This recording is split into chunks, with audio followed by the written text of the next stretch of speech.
ভাই বোনেরা, আমরা সবাই পানের পাতা খাই, কিন্তু বোটা কি করি? ফেলে দিই।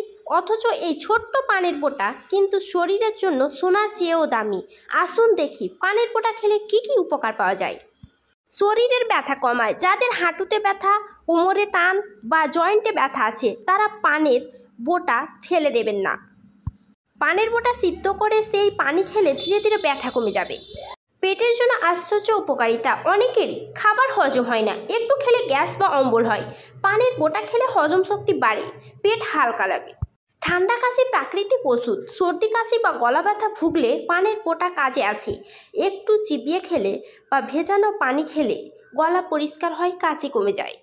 দাঁত ও মুখের যত্নে দারুণ উপকার করে। মুখের দুর্গন্ধ হচ্ছে, দাঁত ব্যথা হচ্ছে, পানের বোটা নিয়মিত খেলে মুখের দুর্গন্ধ দূর হয়, দাঁতের ব্যথাও অনেকটা কমে যায়। রোগ প্রতিরোধ ক্ষমতা বাড়ায়। আমাদের শরীরকে অসুখ থেকে রক্ষা করার ক্ষমতা বাড়ায় এই পানের বোটা। নিয়মিত খেলে সর্দি কাশি, জ্বরের মতো ছোট রোগ সহজেই হয় না।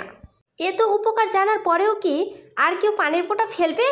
এখন থেকে মনে রাখবেন, এক একটা বোটা আসলে হীরার মতো দামি, তাই ফেলে দেবেন না, কাজে লাগান। ভিডিওটি যদি ভালো লাগে তবে লাইক দিন, বন্ধুদের সাথে শেয়ার করুন, আর আমার চ্যানেলে সাবস্ক্রাইব করতে ভুলবেন না।